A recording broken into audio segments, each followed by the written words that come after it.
The bow had not moved in 20 years. It rested across the hands of men who had eaten another man's food, emptied his wine jars, slaughtered his cattle, mocked his son, and demanded that his wife choose one of them as her new husband. One after another, they tried to bend it. Strong men strained until their arms shook. Proud men laughed to hide their fear. Warriors who had spent years calling Odysseus dead could not even string the weapon he had once handled with ease. Then the beggar reached for it. He was filthy, scarred, bent beneath a ragged cloak. For days, the men in the hall had kicked him, insulted him, and thrown objects at his head. They did not know that he had crossed seas no sailor should survive. They did not know that he had heard the song that killed men. They did not know that he had stood at the edge of the world, spoken with the dead, escaped a one-eyed giant, watched every ship under his command disappear, and refused the gift of immortality because one mortal woman was waiting for him across the sea. They did not know that the beggar was the king whose house they had stolen. Odysseus lifted the bow. The room began to change. The laughter weakened. The doors were quietly locked. Weapons vanished from the walls. A son moved closer to his father. A goddess watched from the shadows. And when the bowstring finally sang, the men of Ithaca understood the truth. The dead king had come home. But to understand how the ruler of a small island returned as a stranger in his own palace, we must go back to a city burning beneath the stars. Troy had fallen. For 10 years, the strongest kings and warriors of Greece had fought beneath its walls. They had crossed the Aegean with thousands of ships, driven by an oath, wounded pride, ambition, and the promise of glory. They had watched friends die in the dust. They had burned villages, raided coastlines, and buried heroes whose names would outlive the kingdoms they served. And still Troy stood. Its walls resisted assault after assault. Its defenders fought with the desperation of men protecting their homes.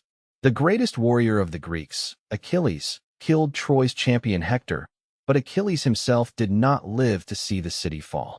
The war had become a machine that consumed legends. Then Odysseus offered a different kind of weapon. Not a spear, not a sword, an idea. A giant wooden horse was built and left before the gates of Troy. The Greek camp appeared abandoned. Their ships seemed to have sailed away. The Trojans found the horse and argued over what it meant. Some warned that it was a trap. Others believed it was an offering, a sign that the long nightmare had finally ended. The horse was dragged inside the city. That night, while Troy celebrated, Greek warriors hidden in its hollow body climbed into the darkness. They opened the gates. The fleet returned. The army poured in. By dawn, Troy was burning. The plan made Odysseus one of the architects of Greek victory. But victory in the ancient world did not mean peace. It did not erase blood. It did not silence the gods. The Greeks had won through deception, courage, and brutal endurance. Yet in the destruction that followed, restraint collapsed. Temples were violated. Suppliants were killed. Families were torn apart. The city that had resisted for 10 years was destroyed in a single night of fire. The warriors who survived now wanted only one thing: home. For some, the journey would be short.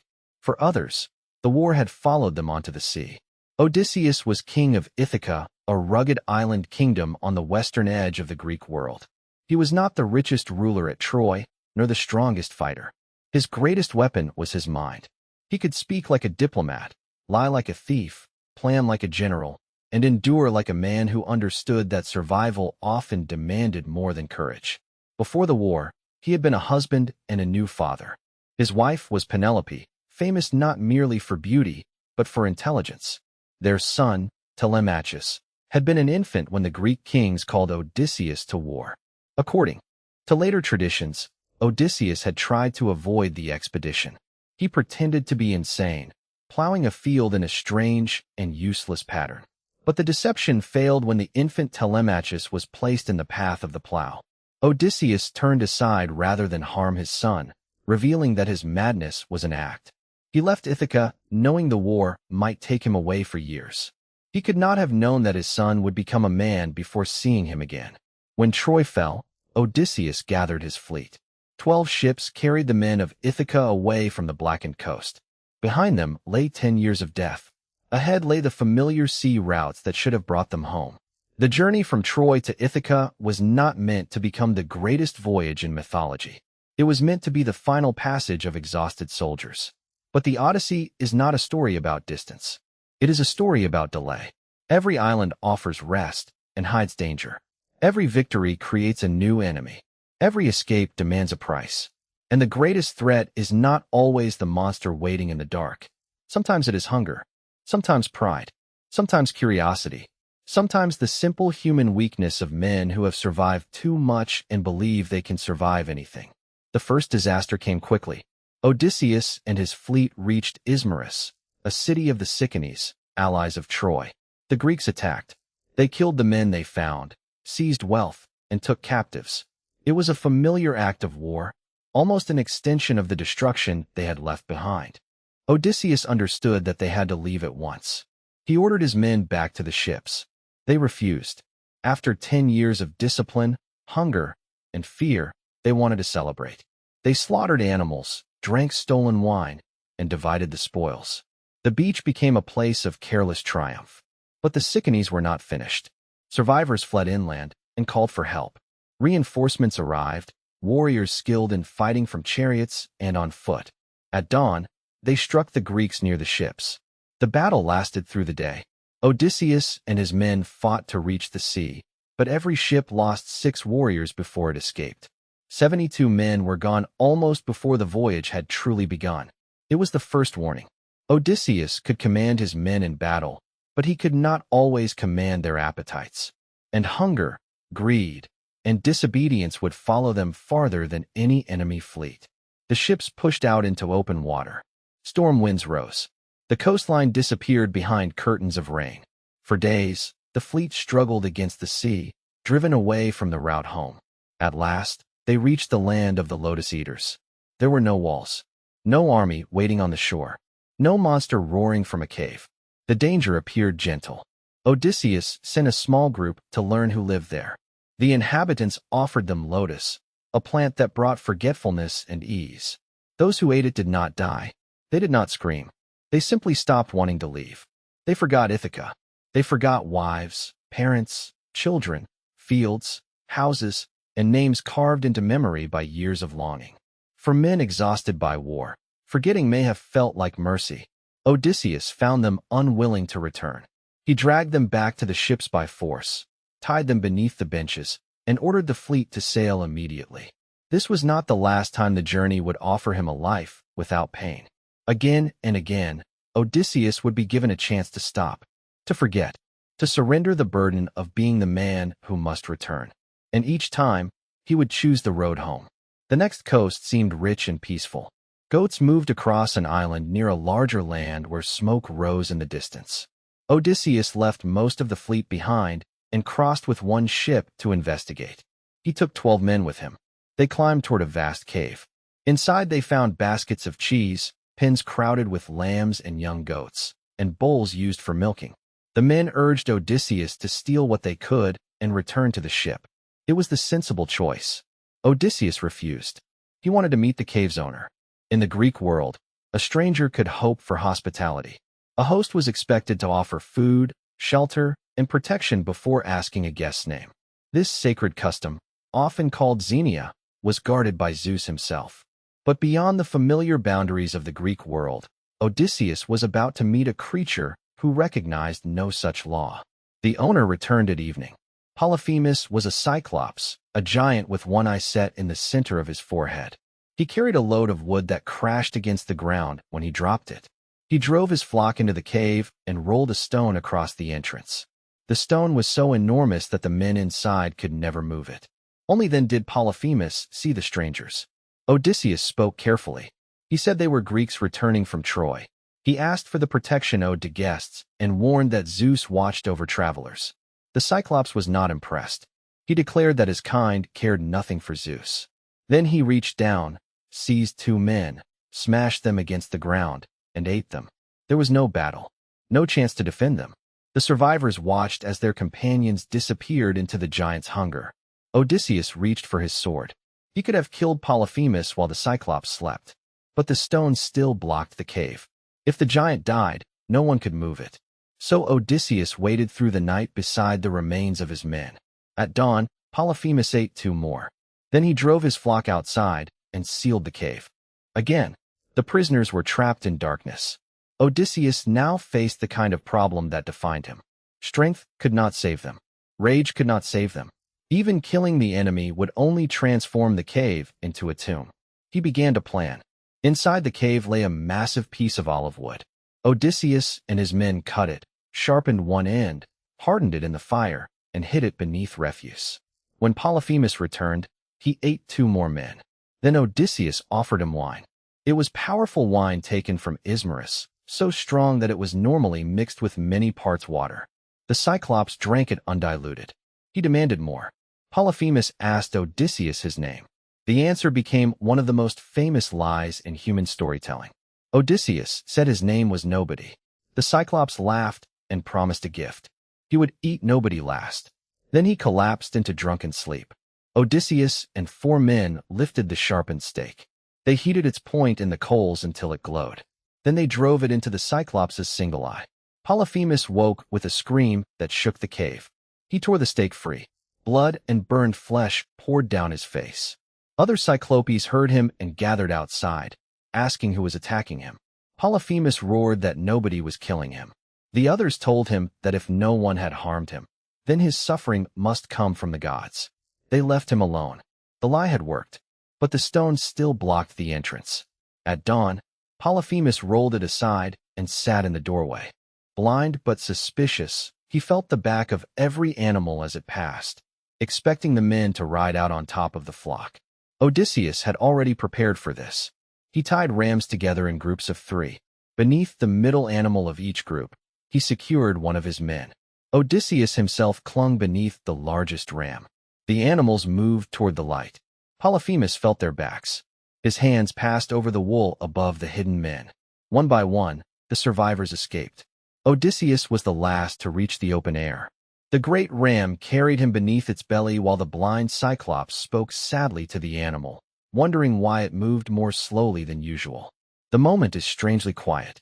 The monster who had devoured men now touched the creature he loved, never realizing that the enemy he wanted most was inches from his hand. Odysseus reached the ship. His men drove the stolen flock aboard and pushed away from the coast. They had survived because Odysseus had hidden his name. Then pride made him reveal it. From the deck, he shouted back at the Cyclops. He mocked him. He wanted Polyphemus to know who had defeated him. The giant tore a massive rock from the shore and hurled it toward the voice. It struck the sea near the ship, and the wave nearly drove them back onto land. The crew begged Odysseus to remain silent. He shouted again. He declared himself Odysseus, son of Laertes, king of Ithaca. Polyphemus lifted his hands to the sky. He was not merely a monster. He was the son of Poseidon, god of the sea. The Cyclops prayed that Odysseus would never reach home, and if fate demanded that he return, then let him come late, broken, without his companions, aboard another man's ship, and find suffering waiting inside his house. The prayer would become the shape of the entire journey. Poseidon heard his son. Odysseus had escaped the cave, but with one proud shout, he had turned the sea itself into his enemy. The fleet sailed on beneath a sky that now belonged to a hostile god. Yet the next island offered hope. It belonged to Aeolus, keeper of the winds. His home was surrounded by a wall of bronze. Within it, his family lived in endless feasting, protected from the ordinary suffering of the world. Aeolus welcomed Odysseus and his men. For a month, he listened as they told the story of Troy.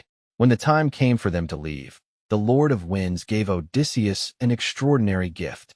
He bound every dangerous wind inside a leather bag. Only the west wind was left free to carry the ships toward Ithaca. For 9 days and nights, Odysseus remained awake, holding the steering oar and guarding the bag. Then, on the 10th day, the mountains of Ithaca appeared. Smoke rose from familiar fires.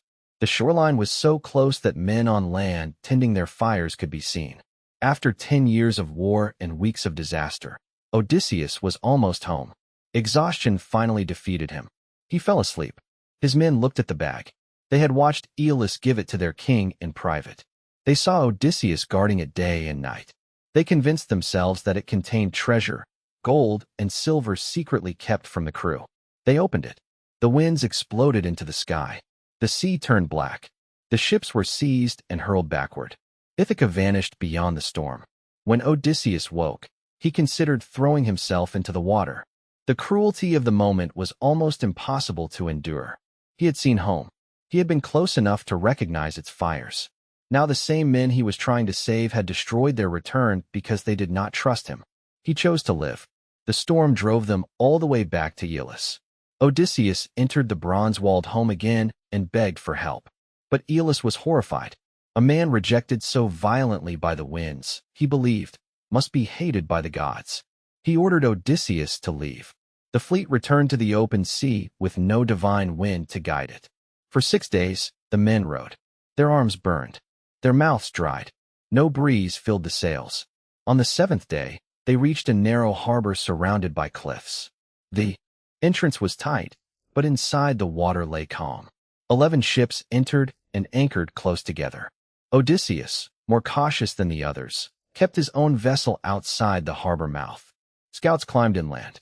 They found a young woman drawing water and asked about the people of the land. She directed them toward the house of her father, Antiphates, king of the Laestrygonians. The palace offered no hospitality. The queen was enormous. Her husband arrived and immediately seized one of the scouts for food. The others ran. Then the cliffs came alive. The Laestrygonians were giants. They gathered above the harbor and hurled rocks down onto the trapped ships. Hulls shattered. Masts snapped. Men were crushed or speared like fish. Because the fleet had anchored inside the narrow harbor, there was no room to escape. One ship after another disappeared beneath the water. Odysseus cut his anchor line and ordered his crew to row with everything they had. His vessel, still outside the harbor, escaped. The other 11 ships were destroyed. In a single attack, nearly the entire force that had sailed from Troy vanished. The sea behind Odysseus was filled with wreckage. From that moment, there was only one ship. The voyage had changed. Odysseus was no longer leading a fleet home from war. He was guiding a final group of survivors through a world that seemed determined to erase them. They reached the island of Aea, where a palace stood among the trees. Smoke rose beyond the forest. After the horror of the Laestrygonians, the men were afraid to investigate. Odysseus divided the survivors into 2 groups. By lot, Eurylochus led one half inland. They found a house made of polished stone. Around it moved lions and wolves. But the beasts did not attack. They approached like tame animals, standing on their hind legs and greeting the strangers. Inside, a woman sang as she worked at a loom. Her name was Circe. She was a goddess, or enchantress, daughter of the sun god Helios. She welcomed the men and set food before them. Only Eurylochus remained outside, suspicious. The others ate. Circe touched them with her wand. Their bodies changed. Their faces stretched. Their hands became hooves. Bristles covered their skin. She drove them into pens as swine, though their human minds remained trapped inside the animals. Eurylochus ran back to the ship. Odysseus listened to the story and took up his sword. He ordered Eurylochus to guide him to the house. Eurylochus refused, begging the king to leave the transformed men behind and save those who remained. Odysseus went alone. On the path, he met a young man who was not a young man. It was Hermes, messenger of the gods. Hermes warned him of Circe's magic and gave him a plant called moly, black at the root and white in flower, difficult for mortals to pull from the earth. The plant would protect him. Hermes told Odysseus what to do. He must drink Circe's potion. When the magic failed, he must draw his sword and rush at her. Then he must force her to swear that she would not harm him. Odysseus entered the palace. Circe offered him wine mixed with enchantment. He drank. She raised her wand and commanded him to join the other swine. Nothing happened. Odysseus drew his sword. Circe recoiled. She understood immediately that this was the man Hermes had once warned her would come. She swore an oath, restored his companions to human form, and welcomed the survivors into her home. The men who returned from the pens appeared younger and stronger than before. They wept when they saw Odysseus. Even Circe was moved by their reunion. For the first time since Aeolus, the survivors found true rest. They bathed. They ate. They drank. Their clothes were cleaned. Beds waited for them. They remained for a year. A year. The danger of Aea was no longer transformation. It was comfort. The men who had once been desperate to survive now risked forgetting why survival mattered. Time passed beneath Circe's roof until the crew finally approached Odysseus and reminded him of Ithaca. The king asked Circe to let them go.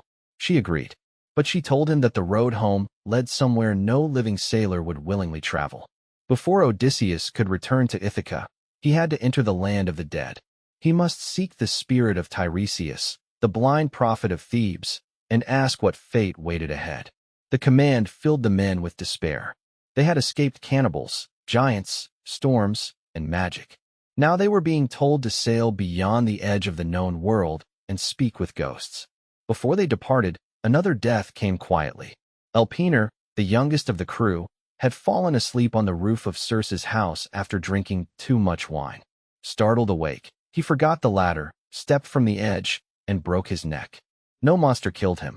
No god struck him down. He died because, after surviving so much, he took one careless step. The others did not know what had happened. They sailed without burying him. Guided by Circe's instructions, the ship traveled to the farthest western limits, where the sun's light weakened and the land was wrapped in mist. There, near the stream of ocean, Odysseus dug a trench. He poured offerings for the dead, milk and honey, wine, water, and barley. Then he cut the throats of black sheep and let their blood flow into the earth. The spirits came. They gathered from the darkness, drawn to the blood that could briefly restore memory and voice. Odysseus stood with his sword and kept them back until Tiresias appeared. But the first spirit he recognized was Elpenor. The dead young man begged for burial. He asked Odysseus to return to burn his body, raise a mound, and plant the ore he had used in life above the grave. Even at the entrance to the underworld, the duties of the living could not be escaped. Then Tiresias drank from the blood. The prophet warned Odysseus that Poseidon's anger followed him because of the blinding of Polyphemus. Home was still possible, but only if the crew controlled themselves. On the island of Thrinacia, they would find the sacred cattle of Helios. They must not touch them.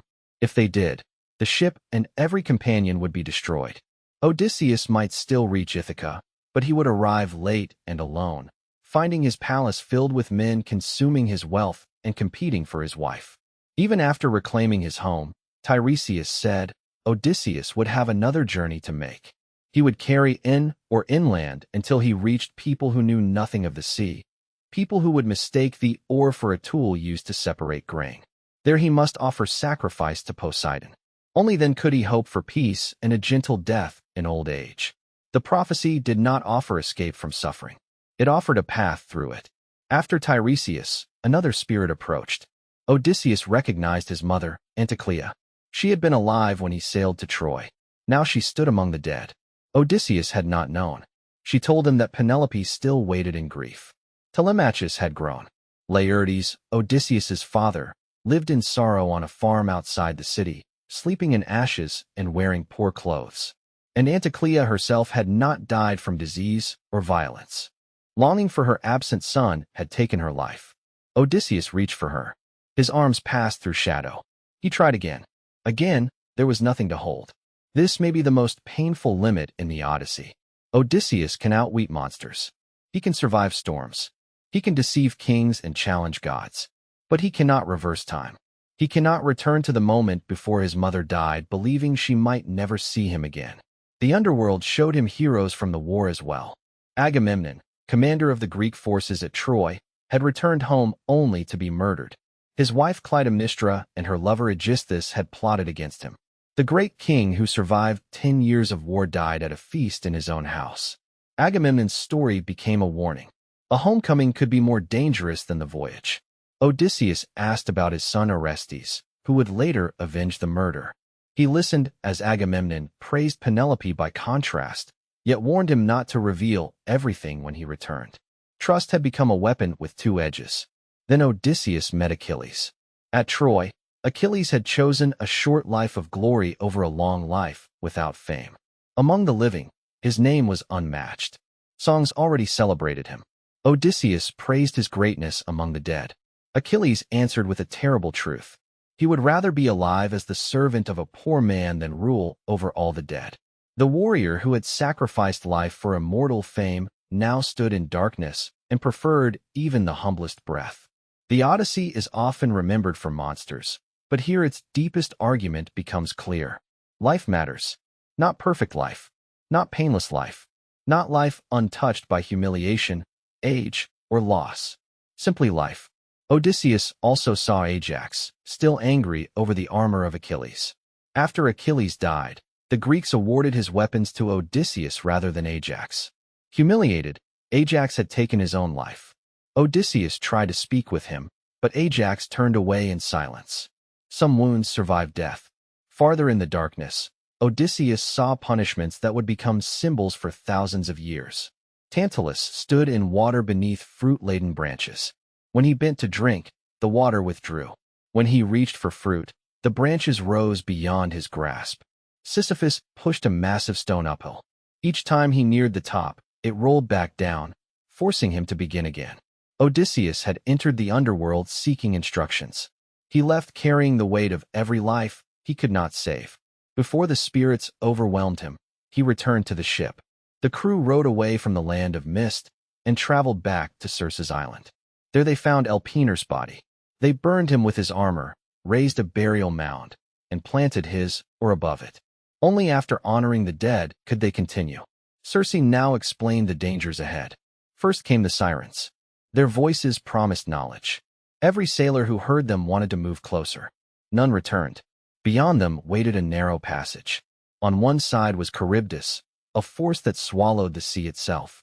On the other was Scylla, a creature with 6 long necks and 6 heads, each lined with teeth.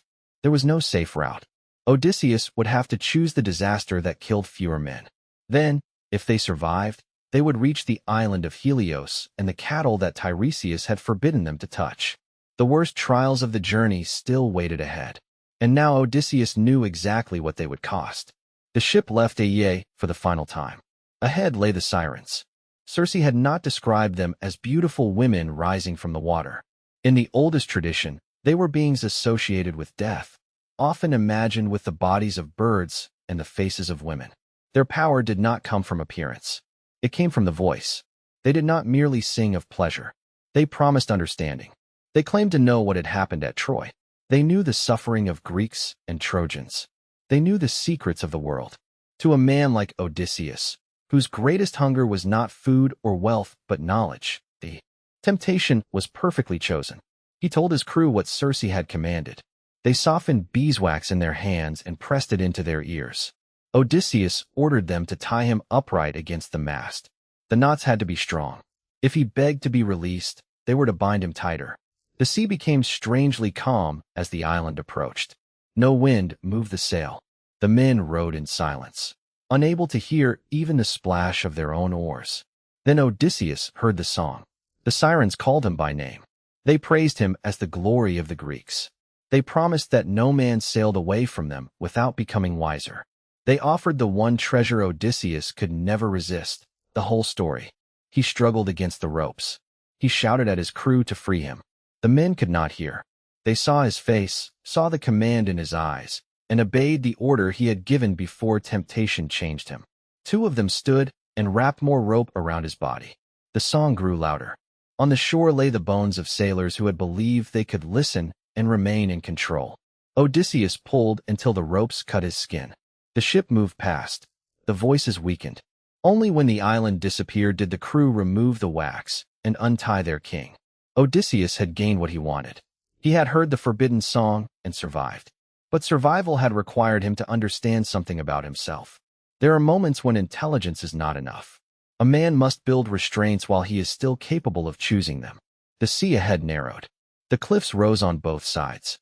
On one side, Charybdis dragged water downward in a violent whirlpool, swallowing the sea and later vomiting it back. A ship caught above it would vanish entire. On the opposite cliff lived Scylla. Circe had told Odysseus not to fight her. No weapon could stop the attack. The best choice was to sail close to Scylla and lose 6 men rather than risk every life in Charybdis. Odysseus did not tell the crew. He feared that if they knew men would certainly die, terror would break the rhythm of the oars. Instead, he armed himself.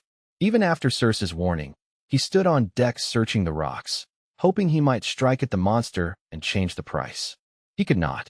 As the ship passed the cliff, 6 heads shot from the darkness. Each seized a man.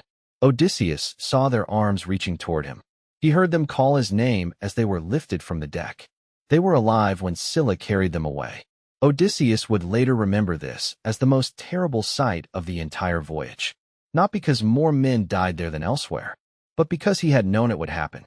He had chosen the route. Leadership had forced him to decide which men would be sacrificed so that the others might live. The ship escaped Charybdis. 6 places at the oars were empty. Ahead lay Thrinacia, the island of Helios. From the sea, the crew could hear the sacred cattle and sheep. Odysseus wanted to pass without stopping. Tiresias and Circe had both warned him. The animals must not be harmed. Eurylochus protested. The men were exhausted. Night approached. He argued that Odysseus could not demand endless labor from bodies already broken by fear and loss. They would land, eat the food aboard the ship, and swear an oath not to touch the sacred herds. The crew supported him. Odysseus gave in. They landed and promised to leave the cattle alone. Then the wind changed. A storm trapped them on the island for a month. At first, they ate the supplies Circe had given them. When those were gone, they caught fish and birds. Hunger deepened. The sacred cattle remained visible, healthy and slow-moving, guarded by divine command but surrounded by starving men. Odysseus prayed for help. The gods answered with sleep. While he was away from the others, Eurylochus spoke to the crew. He told them that every death was hateful, but starvation was the worst. Better to kill the finest cattle, sacrifice them to the gods, and promise Helios a great temple if they reached Ithaca. The men agreed. They slaughtered the animals. The signs that followed were unnatural. The hide seemed to crawl. Meat on the spits made sounds like living cattle. Odysseus woke and smelled the smoke. By the time he returned, the act could not be undone. Helios demanded justice from Zeus. If the crew escaped punishment, the sun god threatened to leave the sky and shine among the dead. When the storm finally ended, Odysseus ordered the ship to sea. They had not gone far when the sky blackened. Zeus hurled a thunderbolt. It struck the vessel. The mast shattered. The hull broke apart. The crew fell into the waves. Every man died. Eurylochus died. The sailors who had escaped Troy survived the Cyclones, resisted the Lotus, crawled beneath the rams of Polyphemus, fled the Laestrygonians, returned from Circe's pens, passed the Sirens, and rode through the jaws of Scylla were gone. The prophecy had been fulfilled. Odysseus was alone. He tied pieces of the wreckage together and clung to them. Wind and current carried him back toward the passage of Scylla and Charybdis. This time he had no ship. As Charybdis swallowed the sea, Odysseus jumped and caught the branches of a fig tree growing from the cliff. He hung above the whirlpool, waiting.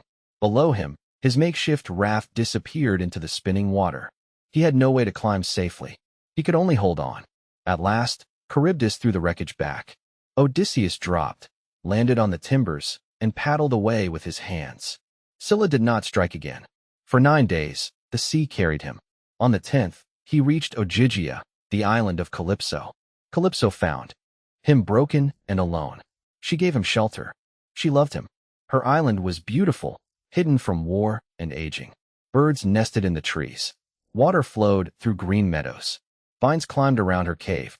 To an ordinary traveler, it might have seemed like paradise. Odysseus remained there for 7 years. But the Odyssey does not present those years as simple happiness. Calypso wanted him to stay. She offered what no mortal kingdom could offer: immortality and freedom from age. If Odysseus accepted, he would never again fear death. He would never watch his strength weaken. He would live beside a goddess on an island untouched by history. Yet each day he sat on the shore and looked toward the empty horizon. He wept for Ithaca. He longed for Penelope, though he knew she was mortal and would age. He longed for his son, now grown into a stranger. He longed for the rocky fields and difficult coast of a small kingdom that could not compare with the beauty of Ogygia. This is one of the central choices of the Odyssey. Odysseus does not choose the perfect place. He chooses his place. He does not choose endless life.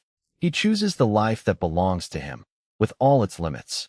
Far away, on Mount Olympus, the gods considered his fate. Poseidon was absent, receiving sacrifices in a distant land. Athena used the moment to speak for Odysseus.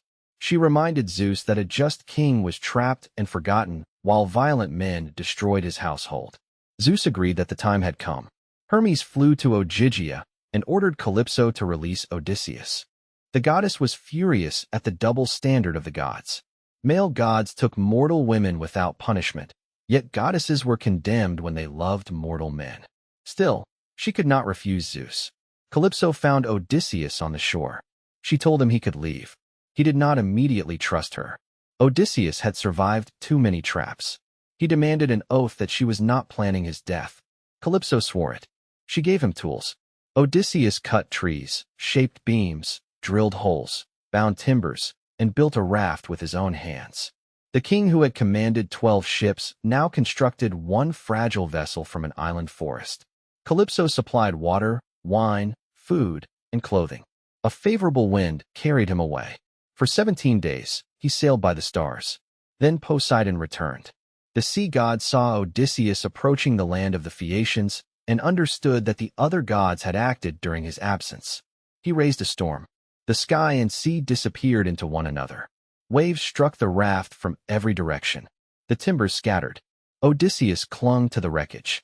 The sea goddess Ino appeared and gave him a magical veil, telling him to abandon the raft and swim. Odysseus hesitated. A stranger offering miraculous help could be another danger. He held on until a wave finally smashed the raft apart. Then he wrapped the veil around himself and entered the water. For 2 days and nights, he swam. The coastline ahead was steep and dangerous. Waves hurled him toward rocks sharp enough to tear his body open. Athena calmed the winds, but even divine help could not remove every danger. Odysseus found the mouth of a river and prayed to its god. The current softened. He crawled onto the shore, swollen and exhausted. He threw Ino's veil back into the sea as instructed. Then he faced another problem. The beach offered no shelter. Cold night air could kill him after the warmth of the water left his body. Farther inland, he found 2 thick bushes growing together. He crawled beneath them, gathered leaves over himself, and slept. The man who had once stood among kings at Troy lay naked beneath a pile of leaves. He had no ship, no army, no treasure, no proof of his name. But for the first time since the destruction of his last vessel, he was no longer trapped on an island. He was moving toward home, and nearby, a princess was about to dream of him. The princess was Nausicaa, daughter of King Alcinous and Queen Arete of the Phaeacians. Athena entered her sleep in the form of a friend and suggested that she take clothes to the river for washing. Morning came bright over the island. Nausicaa loaded a wagon, traveled with her attendants, washed the garments, and waited for them to dry. The young women began to play with a ball. A throw went wide. The ball splashed into the river. Their cries woke the stranger beneath the leaves. Odysseus rose. He covered himself with a branch and stepped into the open. His body was marked by salt, injury, and exhaustion. The attendants ran. Nausicaa remained. Odysseus understood that everything depended on the first words he spoke. He could not approach too closely. He could not frighten her. He praised her with care, comparing her to a young palm he had once seen growing near the altar of Apollo on Delos. He asked for clothing and directions, not rescue, wealth, or special treatment. Nausicaa listened. She ordered her attendants to return. The Phaeacians, she said, did not fear strangers. They lived far from other peoples, protected by the sea. A wanderer who reached them had been sent by Zeus and must be cared for. The servants left food and clothing near Odysseus. He washed alone, unwilling to appear naked before them. Athena restored strength and presence to his body, making him seem taller and more formidable. When Nausicaa saw him again, the ruined castaway looked almost like a god. She guided him toward the city but asked him to follow at a distance. Gossip could damage a princess. If people saw an unknown man beside her, they might assume she had chosen a foreign husband. The request reveals another kind of danger in the Odyssey. Reputation could wound even those protected by palace walls. Nausicaa told Odysseus to enter the royal hall and appeal first to Queen Arete. If the queen received him kindly, there was hope that the Phaeacians would carry him home. Athena hid Odysseus in mist as he walked through the city. The palace of Alcinous shone with bronze walls, golden doors, and silver pillars. Mechanical dogs of gold and silver stood beside the entrance, fashioned by the god Hephaestus. Orchards outside bore fruit through every season. The Phaeacians lived in an almost dreamlike world of ships, music, feasting, and skill. Odysseus crossed the hall unseen until he reached Arete. Then the mist vanished. He dropped to his knees, embraced the queen's legs as a suppliant, and asked for passage home. Silence filled the room. At last, an elder rebuked the king for leaving a stranger in the ashes beside the hearth. Alcinous raised Odysseus, seated him, and ordered that food be brought. Once again, hospitality marked the boundary between civilization and savagery. Polyphemus had devoured guests. Circe had transformed them. The Phaeacians fed the stranger before demanding his story. Odysseus still did not reveal his name. Arete noticed that the clothes he wore came from her own household. Odysseus explained how he had met Nausicaa and carefully protected the princess from blame, saying it had been his decision to walk separately. Alcinous promised to send him home. The next day, games were held in the stranger's honor. Young Phaeacian athletes competed in running, wrestling, jumping, and throwing. One of them, Euryalus, insulted Odysseus, suggesting that he looked more like a merchant than an athlete. The insult touched the pride that had once made Odysseus reveal his name to the Cyclops. He lifted a discus heavier than those used by the others and threw it beyond every mark. Then he challenged the Phaeacians to almost any contest. The king calmed the tension. Dancing and music replaced rivalry. The blind singer Demodocus performed songs of Troy. He sang of conflict between Achilles and Odysseus. Later he sang of the wooden horse and the fall of the city. Odysseus covered his face and wept. The Phaeacians did not yet know why their guest reacted like a survivor hearing the names of the dead. Alcinous noticed. He stopped the song and asked the stranger to reveal who he was. Ships needed a destination. Stories needed a name. At last, Odysseus answered. He was the son of Laertes. He was the king of Ithaca. And before the assembled court, he told the voyage that had destroyed every ship and taken every companion. The Sicanies, the Lotus Eaters, Polyphemus, Aeolus, the Laestrygonians, Circe, the dead, the Sirens, Scylla, the cattle of Helios, Calypso. The hall listened deep into the night. When the story ended, the Phaeacians gave him gifts richer than the treasure he had carried away from Troy. They prepared one of their swift ships. Odysseus boarded, lay beneath a cloak, and fell into a sleep so deep that it resembled death. The sailors crossed the sea without delay. They reached Ithaca before dawn. Odysseus did not wake. The Phaeacians lifted him onto the shore and placed the gifts beside him. Then they sailed away. Poseidon saw what they had done. The Phaeacians were famous for carrying strangers safely across the sea. Their ships moved almost by thought. But by returning Odysseus, they had defeated the sea god's final effort to keep him from home. Poseidon struck their returning vessel and turned it to stone near the harbor. The Phaeacians understood the warning. Their age of effortless voyages was ending. Odysseus woke on Ithaca. He did not recognize it. Athena had wrapped the landscape in mist. The returning king believed the sailors had abandoned him in a foreign place and stolen part of his treasure. A young shepherd approached. It was Athena in disguise. Odysseus immediately invented a false story about who he was and how he had come there.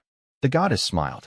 Even on his own island, speaking to the deity who had protected him, Odysseus chose deception before trust.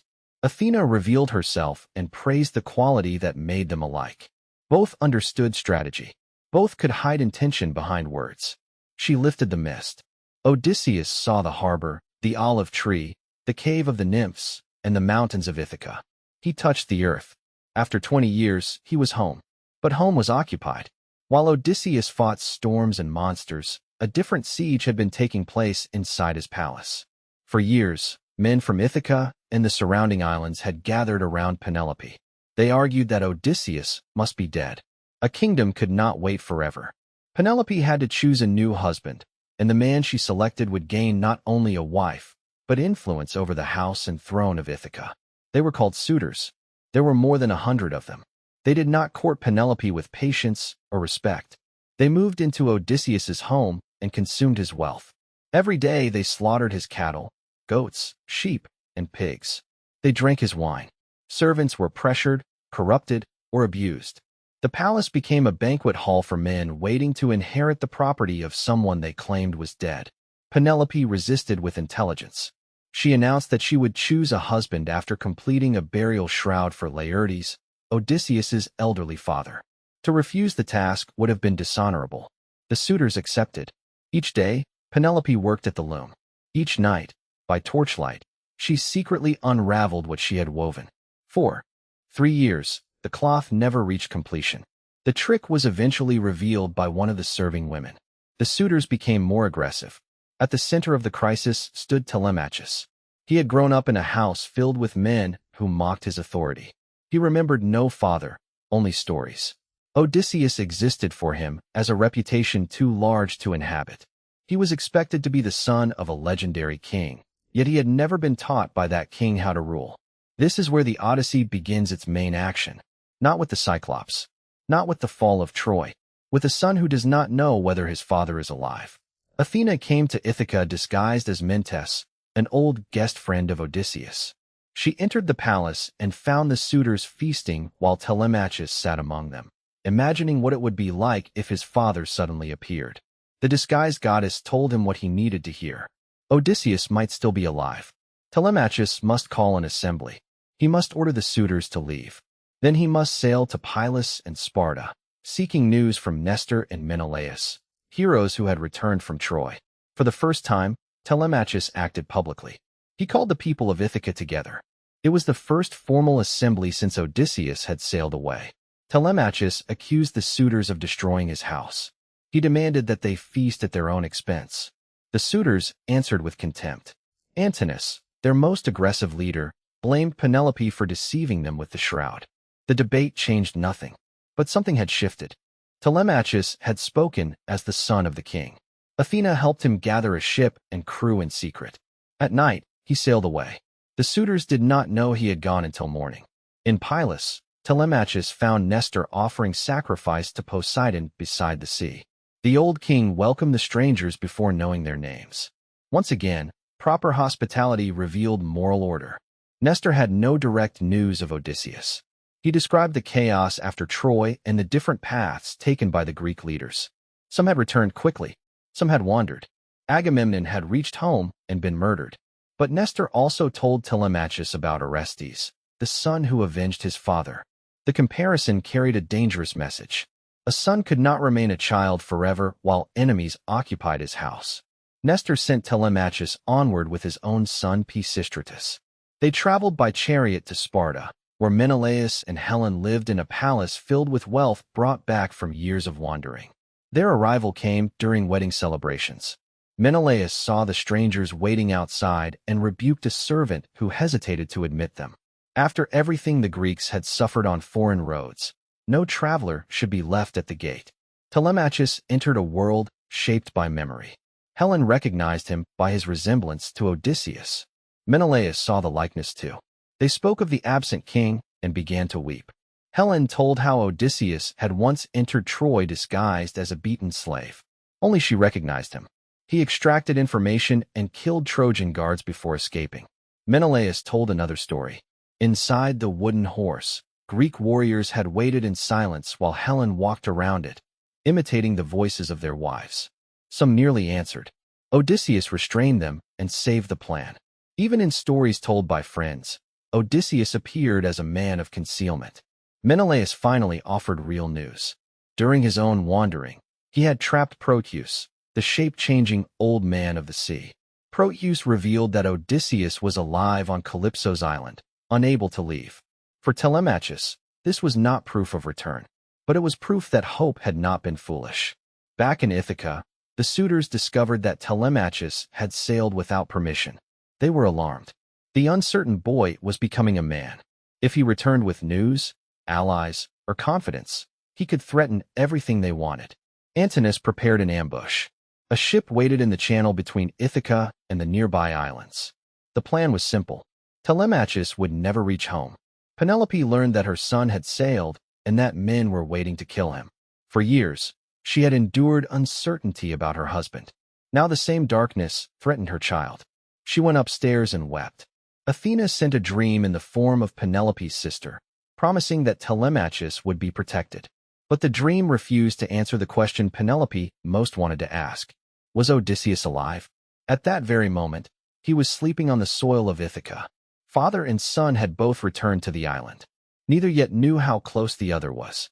Athena now prepared Odysseus for the most dangerous part of his return. She touched his body and transformed his appearance. His skin became old and wrinkled. His hair thinned. His eyes lost their brightness. Fine clothing became stained rags.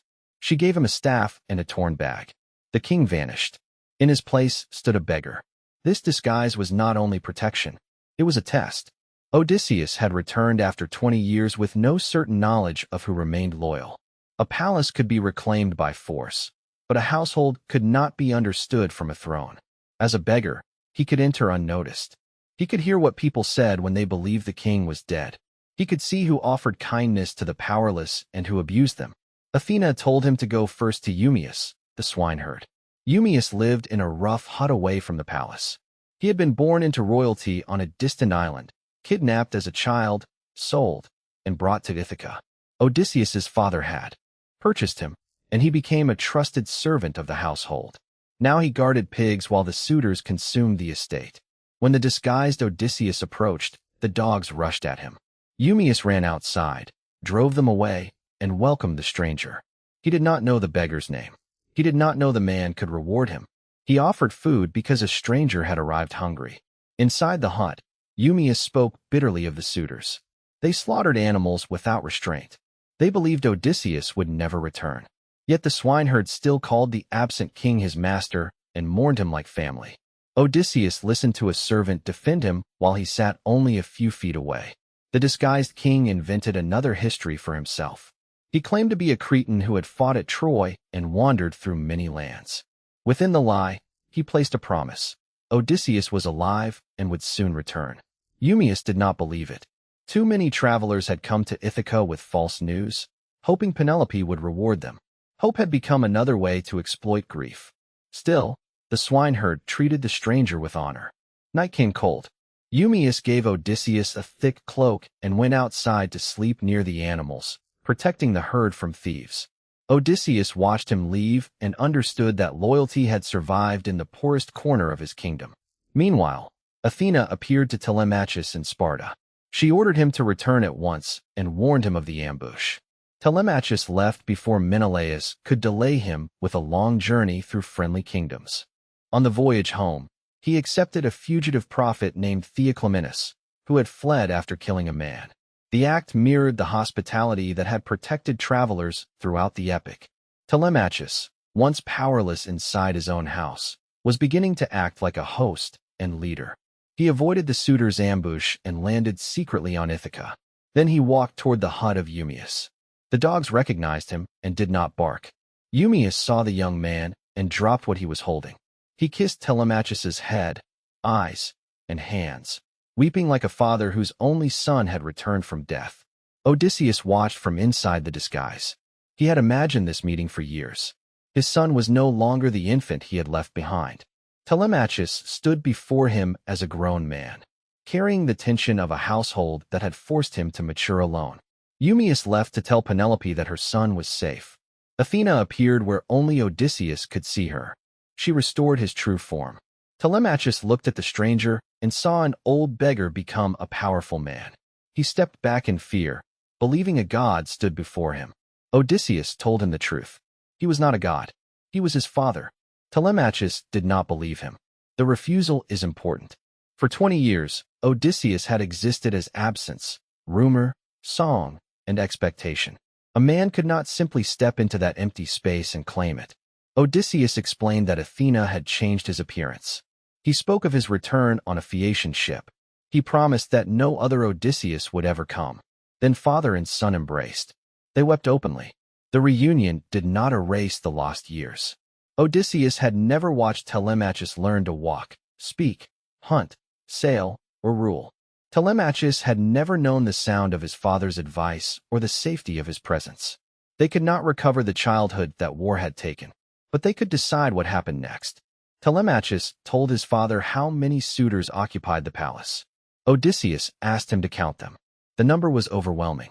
2 men could not defeat them in an open fight. Odysseus answered with a question. Would Zeus and Athena be enough allies? The plan took shape. Telemachus would return to the palace and behave normally. Odysseus, disguised again as a beggar, would follow with Eumaeus. Telemachus must remove the weapons hanging in the great hall and hide them in an upper room. If anyone asked, He would say the metal had been damaged by smoke or that he feared drunken fighting. They would test the servants. They would reveal the truth to no one, not even Penelope. The success of the plan depended on silence.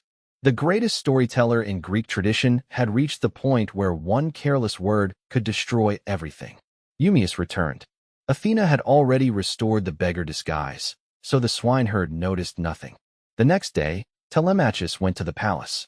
Penelope embraced him, relieved and angry that he had risked his life. The suitors concealed their disappointment that the ambush had failed. They smiled, welcomed him, and continued planning his death. Odysseus approached the city with Eumaeus. On the road, they met Melanthius, a goatherd who had betrayed the household and attached himself to the suitors. He insulted the beggar and kicked him. Odysseus steadied himself. The warrior who had faced giants did not strike back. He was learning the hardest form of endurance, accepting humiliation while holding power in reserve. Near the palace entrance lay an old dog. His name was Argos. Once, he had been a swift hunting animal raised by Odysseus. But his master left before they could hunt together. During the king's absence, the dog was neglected. He lay on a pile of refuse, covered with fleas, too weak to move. Argos lifted his head. He saw the beggar. His ears moved. His tail gave a faint sign of recognition. No human on Ithaca had recognized Odysseus without help. The old dog knew him immediately. Odysseus turned his face and wiped away a tear so Eumaeus would not notice. Argos had waited 20 years. After seeing his master return, he died. The palace stood only steps away. Inside, the suitors were feasting. Odysseus crossed his own threshold as a stranger and sat on the floor. Telemachus sent food to him. Athena encouraged Odysseus to move among the suitors and beg from each, giving him a chance to judge them. Some offered bread. Antinous reacted with anger. He accused Eumaeus of bringing another mouth into the hall. When the beggar answered with controlled intelligence, Antinous seized a footstool and threw it. It struck Odysseus in the shoulder. The king did not fall. He stood in silence, then warned that the man who struck him might face death before marriage. The other suitors criticized Antinous. Even they understood that the stranger could be a god in disguise. In Greek stories, the gods sometimes walked among mortals to test how guests and beggars were treated. Antinous ignored them. Penelope heard that a foreign traveler claimed to have news of Odysseus. She asked to speak with him. Odysseus delayed the meeting until night, fearing the attention of the suitors. Before that meeting, another beggar arrived. His name was Arneas, but people called him Iris because he carried messages. He was large, greedy, and accustomed to being the only beggar tolerated at the palace. He saw Odysseus as a rival and challenged him to fight. The suitors laughed and formed a circle. They promised food to the winner and threatened the loser with brutal punishment. Odysseus tried to avoid the fight. Iris continued. Then the old beggar tightened his rags and revealed part of his body.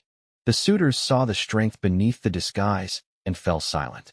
Odysseus struck Iris once and broke him down without killing him. He dragged the defeated man outside and warned him not to abuse strangers again. The suitors cheered, still unaware that the entertainment was a preview. Athena now inspired Penelope to appear before the men. She came down from her rooms with a beauty intensified by the goddess. The hall quieted. Penelope criticized Telemachus for allowing a guest to be abused. Then she reminded the suitors that proper courtship required gifts to the woman's family, not the endless destruction of her household. Shamed and enchanted, the suitors brought jewelry, clothing, and gold. Odysseus watched his wife extract wealth from the men who had consumed his estate. Penelope was not simply waiting to be rescued. She was surviving through strategy. Night deepened. Telemachus began removing the weapons from the hall. Odysseus helped him. Athena carried a golden light before them, though the servants could not see its source. When the walls were bare, Telemachus locked the weapons away. Now Penelope came to speak with the beggar. Husband and wife sat facing one another. She did not recognize him. Odysseus built another Cretan story, rich with detail. He described meeting Odysseus before the war. He described the clothing the king had worn so precisely that Penelope began to cry. Odysseus wanted to reach for her. He did not. He held his face still while his wife grieved for the man sitting before her. Then he told her that Odysseus was alive and near. Penelope wanted to believe. But she had lived too long among rumors and lies. Hope itself had become dangerous. She ordered the old nurse Euryclea to wash the stranger's feet. Euryclea had cared for Odysseus as a child. As she lifted his leg, her hand found a scar above the knee. The scar came from a boar hunt in Odysseus's youth. She knew it. The basin fell. Water spilled across the floor. Euryclea looked into his face and understood. Odysseus seized her by the throat just firmly enough to silence her. He whispered that she must not reveal him. The old nurse promised. Penelope, distracted by Athena, had not seen. She told the beggar about a dream. 20 geese fed in her courtyard. An eagle descended and killed them all. Then the eagle spoke, saying the geese were the suitors and the eagle was Odysseus. The meaning seemed clear. Still Penelope doubted. Dreams, she said, pass through 2 gates. Those from horn bring truth. Those from ivory deceive. Then she announced her decision. The next day, she would bring out Odysseus's bow. The suitors must string it and shoot an arrow through a line of 12 axe heads. The man who succeeded would become her husband. Odysseus listened. The weapon waiting in the storeroom was more than a contest. It was the key to the palace. The day of return had arrived. Morning came over Ithaca beneath a sky crowded with signs. Odysseus woke and prayed for confirmation. Thunder sounded from a clear sky. Inside a nearby room, a servant grinding grain heard it and asked Zeus to make this the suitors' final feast. The men arrived as they always did. They slaughtered animals. They poured wine. They joked about killing Telemachus. They believed the palace belonged to them because no one had been strong enough to stop them. But the hall was different now. The weapons were gone. Telemachus was no longer alone. The beggar they had abused was watching every entrance. 2 loyal herdsmen entered the plan. Eumaeus, the swineherd, had already proved himself. The other was Philoetius, keeper of the cattle. When he saw the beggar, he spoke kindly and said the stranger reminded him of Odysseus. He mourned the absent king and condemned the suitors who consumed the herds entrusted to his care. Odysseus led the 2 men outside. He asked what they would do if their king returned. Both swore they would fight beside him. Odysseus revealed the scar on his leg. Then he revealed his name. The herdsmen embraced him in tears. There was little time. Odysseus gave them their roles. Eumaeus would bring the bow. Philoetius would lock the outer gate and secure it with rope. The women loyal to the household would remain in their quarters. No one inside the hall could be allowed to escape. Penelope entered carrying a key of bronze and ivory. She walked to the storeroom where Odysseus's treasures had been kept. The bow hung there in its case. It had belonged to Iphitus, a friend of Odysseus who was later killed by Heracles. The weapon carried memory, friendship, and blood. Odysseus had not taken it to Troy. It remained behind, waiting through the entire war and wandering. Penelope lifted it and wept. Then she carried it into the hall. She placed the bow before the suitors and announced the challenge. 12 axe heads would be arranged in a line. The man who could string Odysseus's bow and send an arrow through them would win her hand. Telemachus set up the axes. Then, before any suitor tried, he reached for the bow himself. Twice he attempted to string it and failed. On the 3rd attempt, he nearly succeeded. Odysseus gave a small sign, and Telemachus stopped. The moment mattered. The son was almost strong enough to command the father's weapon. He did not need to defeat Odysseus. He needed to stand beside him. The suitors began their attempts. Leodes, a priest among them, tried first.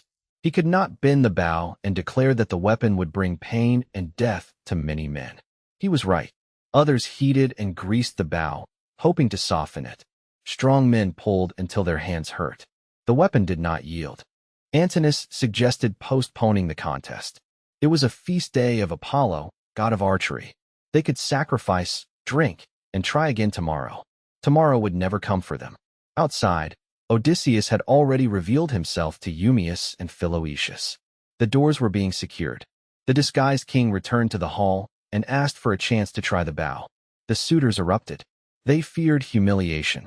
What would it mean if a beggar succeeded where noblemen had failed? Antinous insulted him and claimed the wine had made him reckless. Penelope defended the stranger. If he could string the bow, she said, that did not mean she would marry him. She could still give him clothing and protection. Telemachus intervened. The bow, he said, belonged to the men of the house. He ordered his mother to return upstairs and leave the contest to him. Penelope was surprised by the authority in his voice. She obeyed, not knowing that the command protected her from what was about to happen. Eumaeus carried the bow toward Odysseus. The suitors threatened him. He hesitated. Telemachus ordered him to continue. Philoetius locked the courtyard gate. Euryclea sealed the women's doors. The trap closed. Odysseus took the bow. He examined it carefully, turning it in his hands, checking whether insects had damaged the horn during his absence. The suitors laughed at the beggar's confidence. Then Odysseus strung it. He did not strain. The motion was smooth, like a skilled musician stretching a string across an instrument. He plucked the bowstring. It answered with a clear note. At that exact moment, Zeus sent thunder across the sky. Odysseus smiled. He placed an arrow against the string and fired through all 12 axe heads. The hall became still. Telemachus moved to his father's side with a spear and sword. Odysseus held the bow and spoke. The contest was over. But there was another target. Antinous raised a cup. The arrow struck him in the throat. He fell backward, kicking the table. Food and wine spilled across the floor. For a moment, the suitors believed it was an accident. They shouted at the beggar, warning that he would be killed for murdering the finest man in Ithaca. Then Odysseus revealed himself. He accused them of consuming his house, violating his servants, pursuing his wife, and fearing neither gods nor men. He told them there would be no escape. The suitors looked toward the walls. The weapons were gone. They rushed for the doors. The doors were locked. Eurymachus tried a different weapon. Words. He blamed everything on Antinous. The dead man, he claimed, had driven the others. Antinous wanted the throne. The rest would repay what they had taken many times over. Odysseus refused. This was not a debt that could be settled with cattle and bronze. Eurymachus drew his sword and charged. Odysseus shot him through the chest. Amphinomus rushed at Telemachus and died on the young man's spear. Now the battle began. Telemachus ran to the storeroom and brought armor, shields, helmets, and spears for Odysseus, Eumaeus, Philoetius, and himself. But he made a mistake. He left the storeroom door open. Melanthius, the disloyal goatherd, slipped upstairs and carried weapons down to the suitors. Men who had been trapped and defenseless suddenly held shields and spears. Odysseus saw the arms appear and understood that someone had betrayed them again. Eumaeus and Philoetius watched the storeroom. They caught Melanthius returning for more weapons, bound him, and suspended him painfully from a beam. The suitors formed ranks. Athena entered the hall disguised as Mentor, an old friend of Odysseus. At first, she did not simply destroy his enemies. She tested the courage of Odysseus and Telemachus. Spears thrown by the suitors missed their targets. The defenders answered with deadly precision. The battle moved through smoke, overturned tables, broken cups, blood, and bronze. The hall that had echoed with music and arrogant laughter became a battlefield. Some men fought fiercely. Others begged. Leodes, the priest who had predicted disaster, clutched Odysseus's knees. He claimed he had opposed the worst actions of the suitors. Odysseus killed him. The scene is severe, and the poem does not soften it. This is not a clean return in which guilt is measured calmly. It is vengeance inside a warrior society, carried out by a man who has spent 20 years in conflict. The suitors violated sacred hospitality, plotted murder, and attempted to seize a household through force. Yet the destruction is meant to feel overwhelming. History remembers many homecomings as celebrations. The Odyssey makes its homecoming a reckoning. 2 men were spared. Phemius, the singer, begged for his life. He argued that he had performed for the suitors because they compelled him. Telemachus supported him. Medon, a herald who had warned Penelope of the plot against her son, also survived. The distinction mattered. Not everyone in the hall had chosen the same loyalty. At last, the final suitor fell. Athena raised her shield, and panic broke the remaining resistance. Odysseus, Telemachus, Eumaeus, and Philoetius moved through the hall until no enemy remained standing. Silence returned. The floor was covered with the men who had believed Odysseus would never come home. Euryclea came down from the women's quarters. When she saw the bodies, she began to cry out in triumph. Odysseus stopped her. It was wrong, he said, to rejoice over the dead. Their actions and the judgment of the gods had destroyed them. But the king who had just killed them understood that victory over the fallen should not become celebration. The disloyal servants were brought out. The poem describes a harsh punishment, reflecting the violent moral world in which the epic was formed. Melanthius suffered an especially brutal death for arming the suitors against his master. Then the hall was cleaned. The bodies were removed. Blood was washed from the floor. Sulfur and fire purified the space. Odysseus ordered Euryclea to go to Penelope and tell her that her husband had returned. The old nurse ran upstairs. Penelope was sleeping. Athena had placed that sleep upon her while the battle raged below. Euryclea woke her and delivered the impossible news.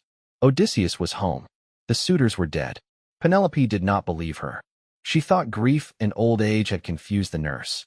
Euryclea described the scar she had recognized. She described the bodies in the hall. Still, Penelope moved carefully. For 20 years, she had survived by refusing to accept what others demanded she believe. Men had told her Odysseus was dead.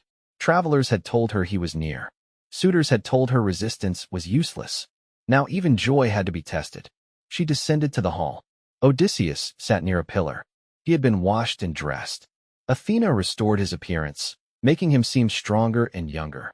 Telemachus expected his mother to run into her husband's arms. She did not. She sat across from Odysseus and studied him. Telemachus accused her of having a heart harder than stone. Odysseus understood.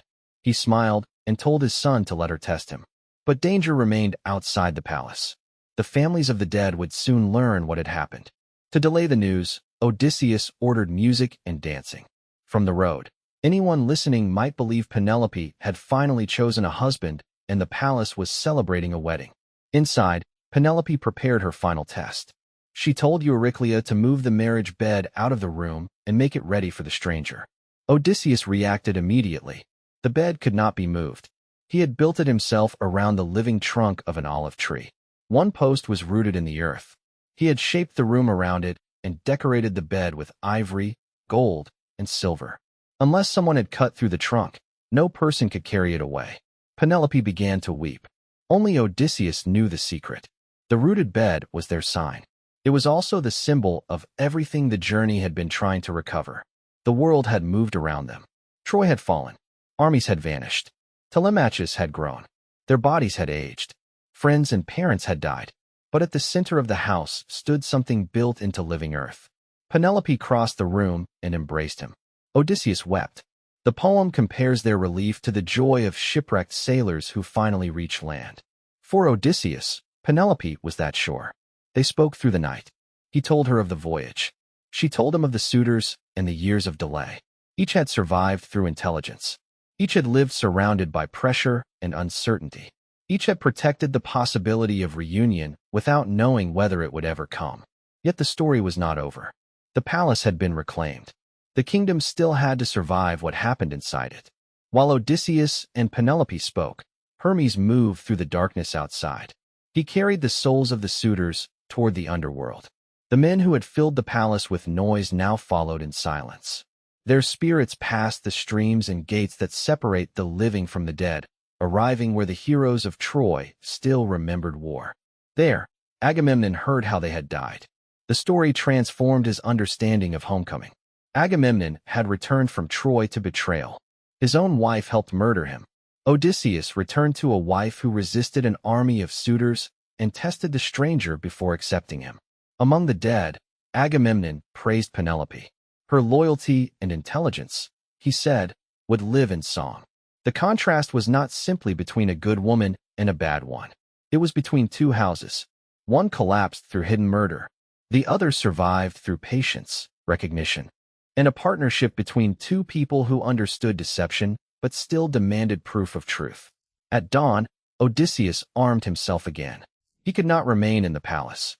The relatives of the dead would soon gather, and the city might descend into civil war. He left with Telemachus, Eumaeus, and Philoetius for the farm where Laertes lived. Laertes had once been king. Now he worked among trees and vines, aged by grief. He had withdrawn from the palace years before, unable to watch the suitors consume his son's home. He wore patched clothes and gloves to protect his hands from thorns. The father of Odysseus looked less like a ruler than a laborer forgotten by his own kingdom. Odysseus saw him among the plants. Even after the reunion with Penelope, he did not immediately reveal himself. he tested his father. The habit of disguise had become almost impossible to set aside. Odysseus approached with another invented identity and claimed to have once hosted Laertes' son. He spoke as though Odysseus were still far away. Laertes broke down. He poured dust over his head in grief. The sight ended the test. Odysseus embraced him and revealed the scar on his leg. But Laertes needed more. Memory, not appearance, would prove the bond. Odysseus reminded him of the orchard they had walked through when he was a child. He named the trees Laertes had given him: pear trees, apple trees, fig trees, and rows of vines. The old man recognized the shared past. He collapsed into his son's arms. 3 generations now stood together: Laertes, Odysseus, and Telemachus. A father who believed his son dead. A son who returned after 20 years. A grandson who had grown without him. The house of Ithaca had been restored not only through the marriage bed, but through memory passed from one generation to another. They entered the farmhouse. Servants washed and dressed Laertes. Athena restored some of his strength. For a brief moment, the old king appeared as he had in earlier years. But outside, anger was gathering. News of the slaughter spread through Ithaca. Families came to the palace and carried away their dead. Grief turned quickly toward vengeance. Eupeithes, father of Antinous, called for blood. He ignored the crimes of the suitors and argued that Odysseus had destroyed too many men of Ithaca, first by losing his army abroad and now by killing their sons at home. Not everyone agreed. Medon, the herald spared in the hall, told the assembly that a god had fought beside Odysseus. Halitherses, an elder who had long interpreted the signs, reminded the people that he had warned the suitors. Their own violence and refusal to listen had brought the disaster. Some families withdrew. Others followed Eupeithes toward Laertes' farm. The final battle began among the fields. Odysseus armed the men of the household. Telemachus stood beside him. Laertes, old but strengthened by Athena, lifted a spear. Before the fighting, Odysseus looked at his son and praised his courage. Telemachus answered that he would not shame the family line. The words completed a transformation that began when Athena first entered the palace disguised as Mentes. Telemachus was no longer waiting for the story of his father to give him an identity. He had become part of the story. Laertes threw the first great spear. Guided by Athena, it struck Eupeithes and killed him. Odysseus and Telemachus charged. The cycle seemed ready to continue. Suitors killed. Fathers avenging sons. More sons preparing to avenge fathers. Ithaca could destroy itself one household at a time. Then Zeus intervened. He sent a thunderbolt that struck the ground before Athena. The goddess commanded both sides to stop. Odysseus still wanted to pursue his enemies. Athena warned him to end the violence before Zeus turned against him. Peace was imposed. The families accepted Odysseus as king. The blood feud ended. The epic closes not with another victory, but with restraint enforced by divine power. After 20 years, the man of many turns had returned to his house. Yet even this ending is not simple. Tiresias had foretold another journey. Odysseus would one day carry inland, walking away from the sea until he reached a people who did not recognize it. There, he would make peace with Poseidon through sacrifice. The Odyssey ends before showing that road. The sea still exists beyond the final line. So does the cost of everything Odysseus has done. And that may be why this story has survived for nearly 3,000 years. The Odyssey is not only an adventure about monsters. The monsters are unforgettable, but they are rarely the deepest danger. Polyphemus can trap men inside a cave, yet Odysseus escapes him. The greater wound comes from Odysseus's need to announce his own name. Aeolus can bind the winds, yet the crew opens the bag because suspicion turns a gift into catastrophe. Circe can transform men into animals, yet comfort keeps them on her island long after the spell is broken.